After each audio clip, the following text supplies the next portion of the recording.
the trailer. It's an actual reality TV show. And I'm super proud of this project because of the simple fact that I have the opportunity to change the trajectory of Black and brown women tearing each other down. Now, yes, let's clap for that, right?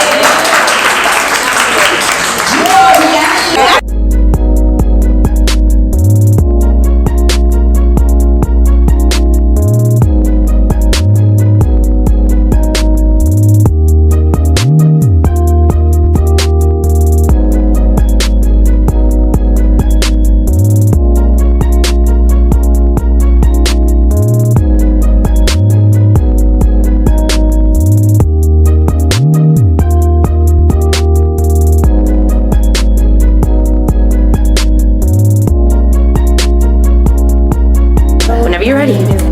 Hi, I'm Donna. Whenever you're ready. My name. I'm used to realtors marketing on billboards and baskets. You know, here it's, you know, we're in Katy, right? So here is a little, yeah, it's a little different. It's a little slow, even though we're busy in Houston. But like, we find out everything that's going on everywhere else. We got a lot of stuff that's happening right here to put our city on the map. That is true. That is true. That is true. We are in it, and we are actually here to do it. And I'm super excited that it's happening. We on the front lines right now. And then with this series coming, it's a docu-series reality show. Right, okay. But it's not scripted. It's basically like the women getting in there and peeling off the layers, talking about what happens in the boardroom. Right. The boardroom is like blood, sweat, and tears. You know what I'm saying? It's not that public place, you know. So when we come out and start, you know, gaining clients, branding, marketing, you know, advertising and stuff, that's just like we were talking about, the icing on the exactly. It's what goes on before you get to that moment. That's right. And I tell people all the time, you know, you don't see the glory, but you don't see the story that gets you to the glory. That's the part that they need to witness. So the boardroom is where it's gonna be at. It's where it's at. I work as a financial. I've never pitched myself, so. Right? Yeah. I'm like, talk about me.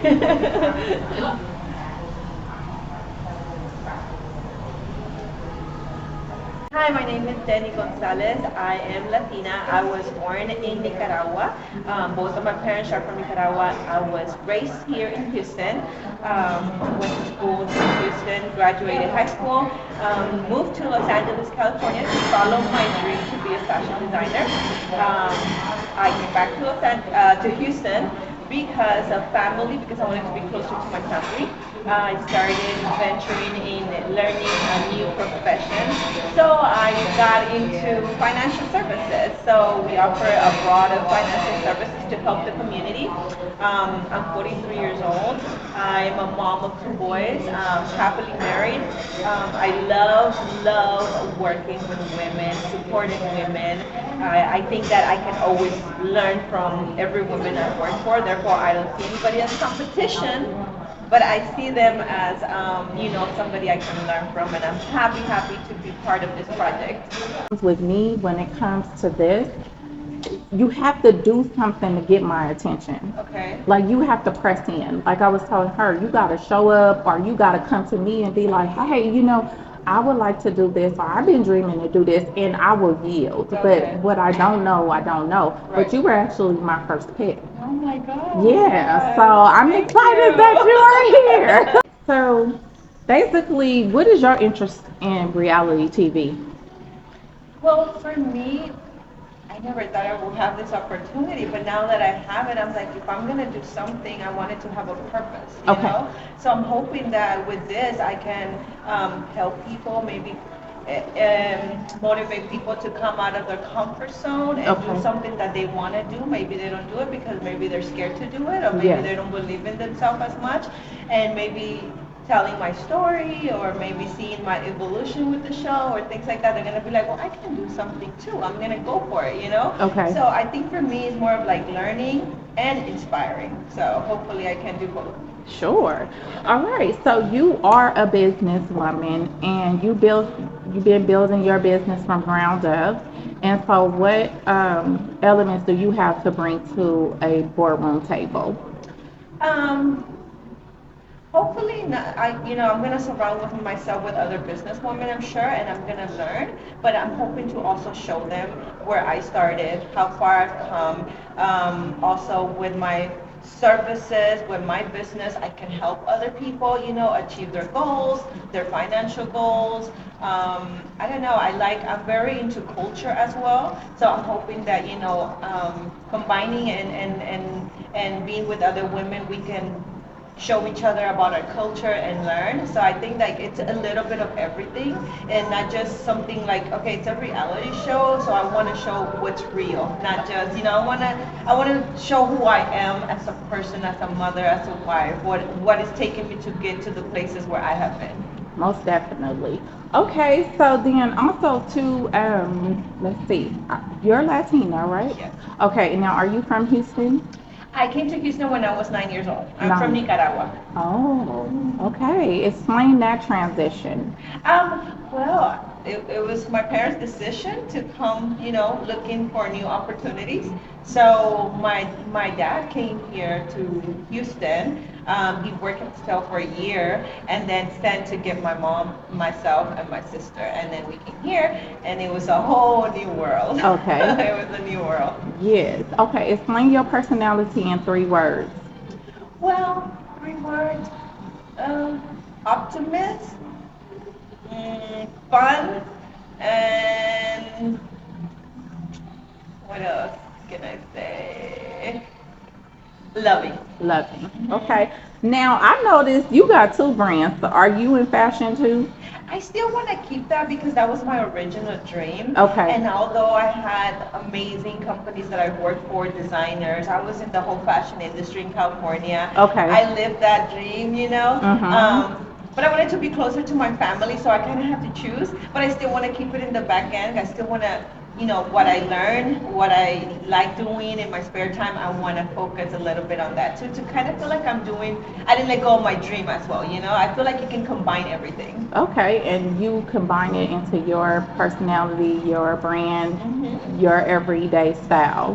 Yep. Okay. Awesome. Awesome. All right. So let's see. Now you do media, you've done interviews, and I've seen you on some new interviews just recently. Yes. So how do you get those opportunities? Why are people coming to you to interview and be in the media? I get a lot of them in my inbox. I think that, I show myself on social media as I am. Okay. I give people help, tips. I have a purpose. I just don't want to be there. I want to be able to inspire, help you if I can, and, educate people also. So I think that kind of catches people and they just reach out to me and, I feel flattered. So I just go from there. And that's most of my interviews that radio and TV has become from my Instagram. Oh, wow. Yeah. Okay. So you are social media. You like doing social media. I've gotten used to it because I feel like it's so big and it's free promotion. Yeah. People are more right now into social media. That's where they go for the news. That's where they go for they want to do a new recipe. They search on social media. So I feel like everything right now is social media. Oh, wow. Okay. Now, are you over 40? Yes. Oh, you are. Okay, great. I mean, we age backwards, correct? Right? All right. So that's. It's cold. Can y'all sit at the table with them and network with them? That's just what I do. I think I tell my clients stuff that fulfillment centers really don't want them to know. Okay. I try to teach them how to actually make money off postage and not lose money and just all of the, it's like, well, what's the hacks? I am the hack. If you have a fulfillment center, that's the hack. Right. If you have someone who understands the industry, that's the hack Right. of being successful. And you Figuring it make- out on your own. I make Shit happen. that's right. The tagline. Okay. All right. So I noticed that because I know you've done several things that I've been reviewing over the last couple months, well, like month or so. Right. And you're very punctual and fluent in that area. And I noticed, how did you know all these people? Was it because you were traveling, networking, or do you have some type of celebrity, something going on with you and your family lineage here, or no? Okay. No, with me, I have the desire, the grind, the ambitious, the grind, the hustle to just get out there to make it happen. I'm the kind of person, when I say I'm gonna do something, I'm gonna do it. And I have a lot of people that say, girl, when you say you're gonna do it, you're gonna do it. You get it That's done. why I was here early, because Okay, I was punctual. Yeah, for sure. Lately it's been a little kind of rocky, ain't gonna lie. Because you're busy. Because I'm always doing something. And then the Right. holiday season is so much going on, and Yes. you know, you have to be here, you have to be there. But I felt the need that this was my calling to make sure I be here on time, because it's something that I manifested. All right, so we're gonna just do like a group picture. I know we only have. Hi, my name is Kamitra. Everyone calls me Cami, or I go by Kamitra the Barbie, or Snatched by Cami. So, about me, I've been in business for 6 years. I'm in the process of opening a med spa. I just relocated from California. I'm now here in Houston, so it's time to turn up.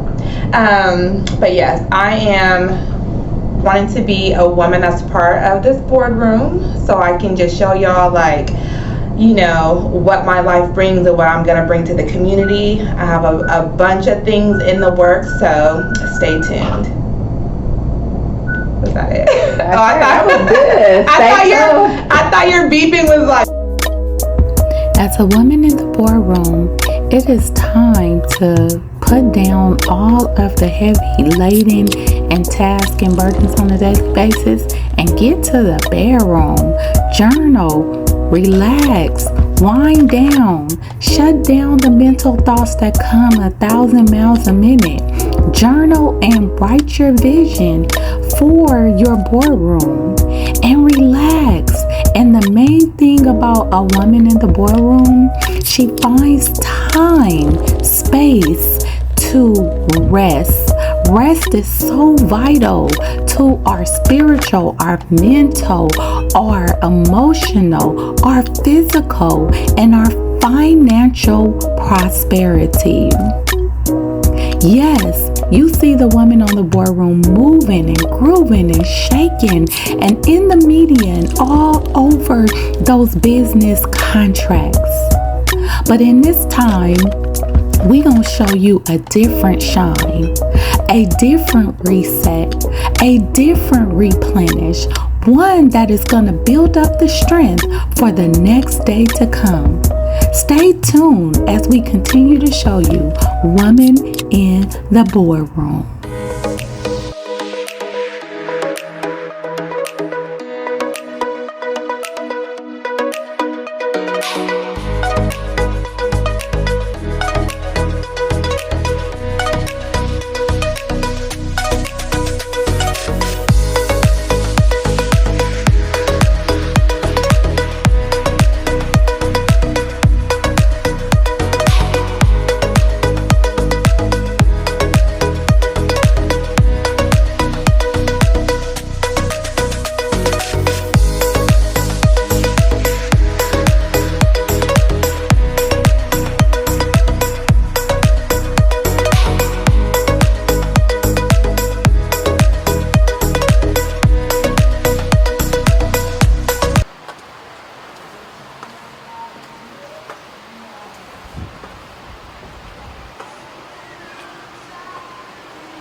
Okay. Y'all, I'm Lady C Prince, and I am the director and writer and producer of our press. So today we have our special guest, Nakia Cole Beach from Groaning Gospel. Yes. Hey, Nakia, thank you so much for joining us. Thank you. Thank you so much for having me, BTS Queen. I appreciate it. Now, okay, BTS.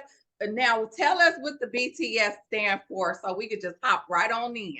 Yes, it is the behind the scenes kings and queens. Ooh, So I am like giving out, giving back, paving a way of honoring the people that really gives out to the people that's in the forefront, that's making love and things happen, when it comes to being behind the scenes and what you all see, the magic. Yes. So Okay, yeah.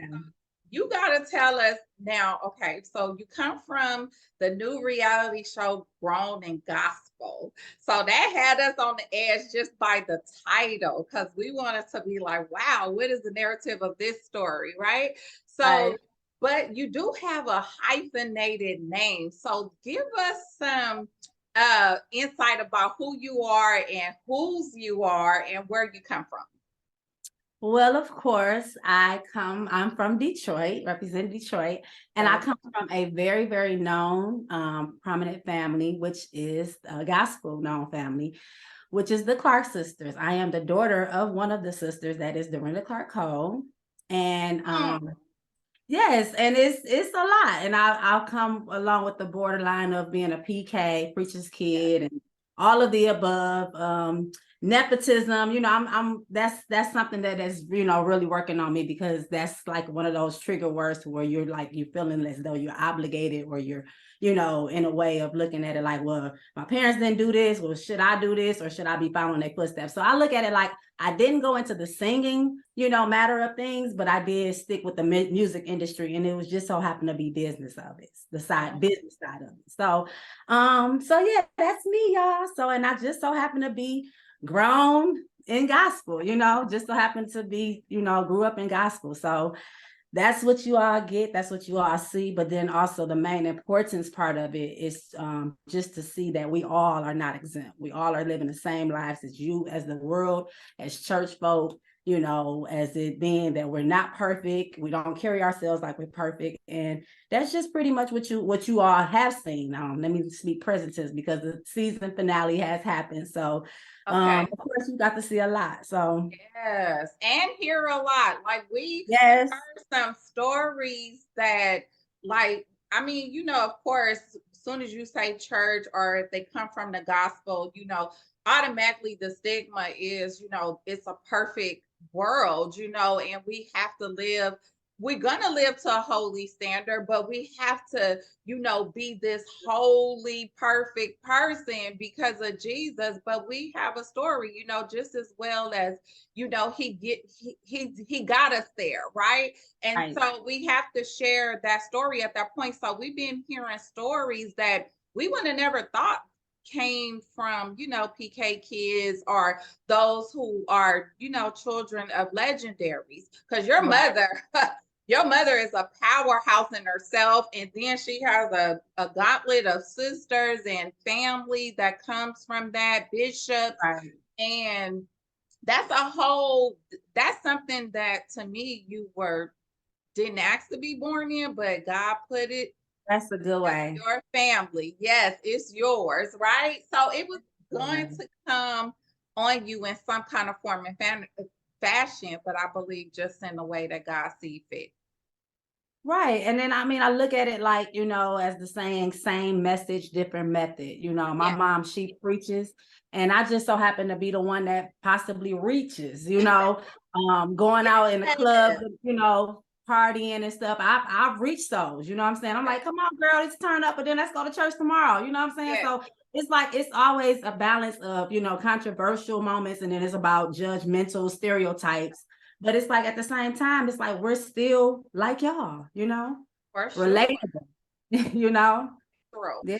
Speaking of that, we're going to talk about church girl, right? So, we still talking about stigmas and stuff, and it's just the same thing. It's like, I'm from the hood, right? But that doesn't mean that I'm a gangster. That means that I was born up in the hood, and, I may have a certain persona about myself or whatever. And that's how I look at the church girls, period. Wherever you are from, you love God, right? So explain to us what church girl means to you. Well, church girl to me is, of course, being brought up in church. My mama had this saying of saying being drugged to church, because that's pretty much what we were all our lives, is being drugged to church. We didn't feel like it.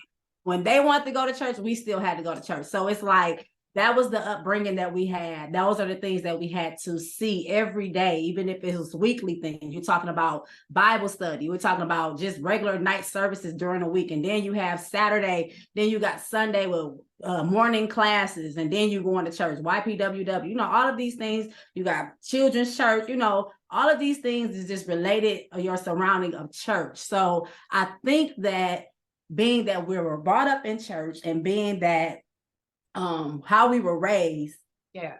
the importance of just keeping that foundation, I think that's the important part of it. But then as you grow up and becoming your, you know, your young woman, adult, you're being exposed to all of these things, you're being exposed to guys, you know, you're finding yourself. So in my liking of it, I'm like, well, shoot, I know it's a way of me having to maintain a foundation and to keep a relationship with God.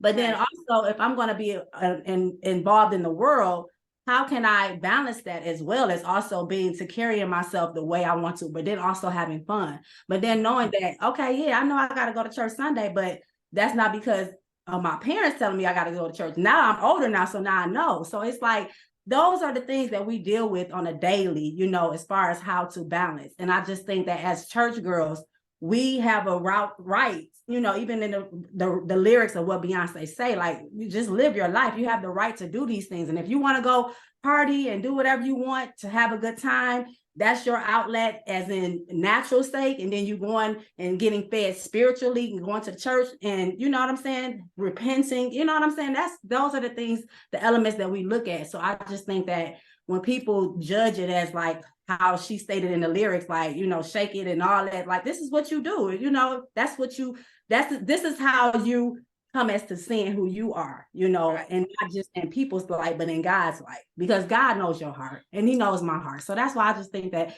people should just live their life and to the fullest, but then also just maintain that relationship and have respect for it, for God, you know? For sure.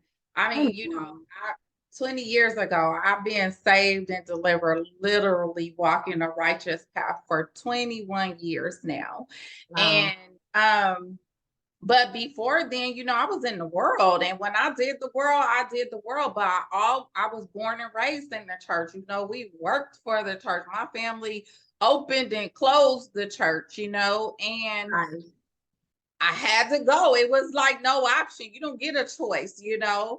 And so for myself, when, you know, I love church. So I was going to church, whether I was in the club the night before, I was going to church on Sunday because I always had a passion for church, you know, for whether it was the praise and worship music, whether it was hearing the word or just going, being around other, you know, people just like you or whatever. I just love church. So I found myself in the church every Sunday morning with the same black skirt because all my gear was, you know, club gear. And cleaning me up, washing me, and, you know, providing different attire and looks and things of that sort. I mean, it's like, and then it's like with that, like how you stated, like going to church with your clothes, certain clothes, like even going to church with hangovers. I've been many times, you know, to where I done brought from the night before up into church, but it was like, okay, God, you see me, you see that I'm trying. Even with dating, you know, I didn't go into dating guys unless they were like hip about, look, this is what I do. This is how I would come at them. Like, look, I go to church.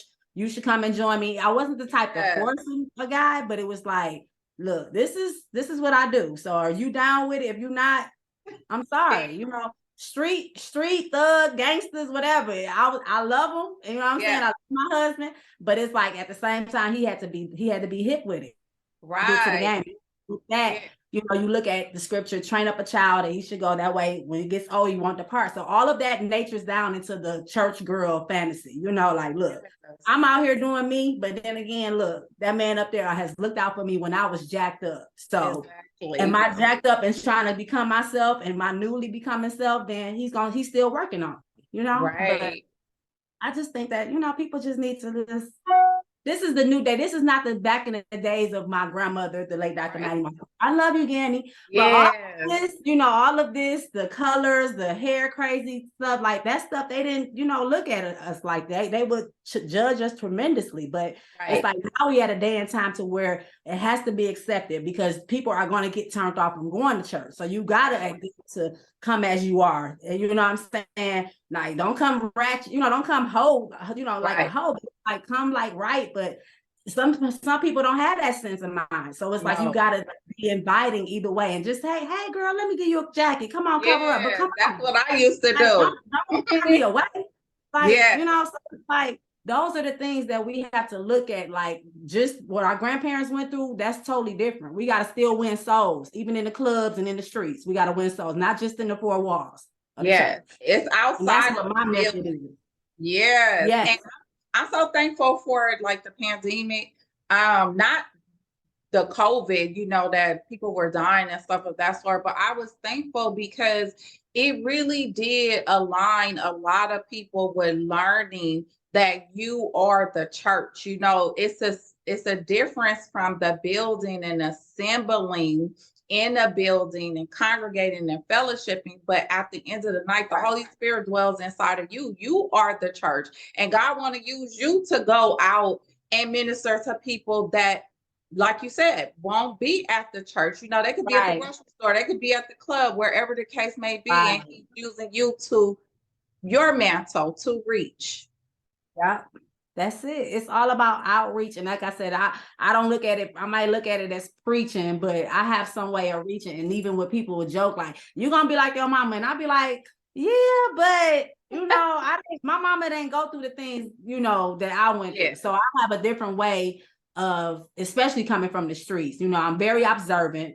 God has worked on me with my discerning, discernment. So it's like all of that played out from the streets, but then I had to apply it to like real life situations, traveling with my mom, traveling with my aunt, seeing what these people are all about. People, church folk, they run game too. So I had all the time. I had to adapt that. Yeah. And that's what I was going to ask you too. Like, so as a church girl, we, the enemy knows that, right? So even if, what was your warfare? Like how did your warfare derive? Well, I think it was, I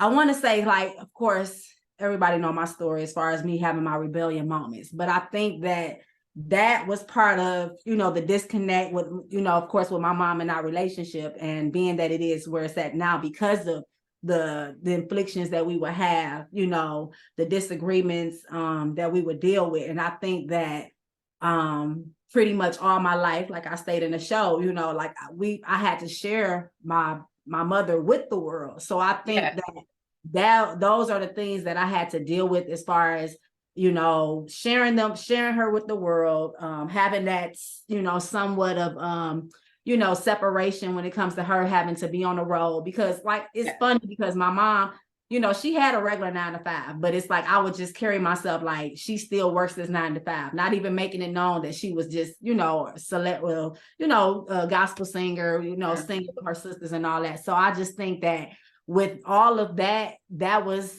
me mentally. I had to deal with that. Like, I know my mother. Stay tuned for more every week on Spectrum, Channel 16, or womenintheboardroom.tv.